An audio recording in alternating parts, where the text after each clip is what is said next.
It really is a very different world now from the world in which I was trained as a journalist and sort of began to work, and sort of what I loved and what I saw as, in a sense, the mission of the journalists. You know, that basically I see it as you're providing a service to society, a service which is very important, because otherwise people don't know what's going on. But now the whole thing has exploded, and that whole model is gone, shattered, as somebody said recently. And is it that too many journalists act as activists now?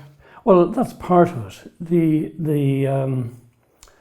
I suppose the first thing is that simply the platforms are there, an enormous number of platforms, so everybody is a journalist in a sense. Everybody can say what they want to say now, and that's a great thing.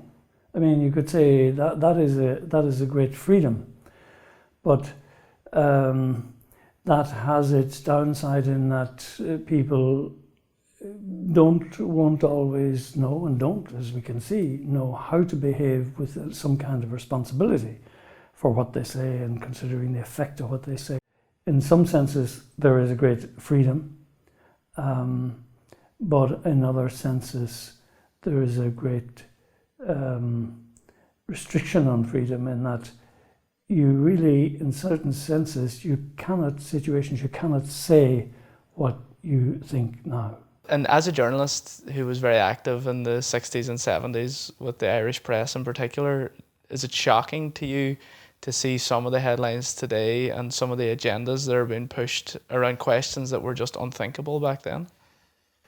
I mean, it is... Could you have ever foreseen some of the agendas that we see? I suppose you didn't foresee it, but you didn't...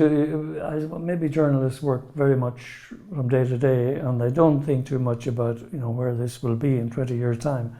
But had we been doing that, we might have seen the signs. But certainly, there's no question but enormous change. And had I seen them then, foreseen them, I suppose I would have been shocked. The Irish press motto was "the truth in the news," and it was very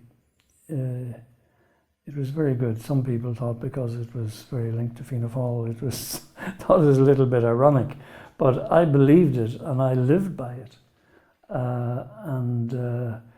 With relativism, I mean, I think fake news is the result, is the child of relativism.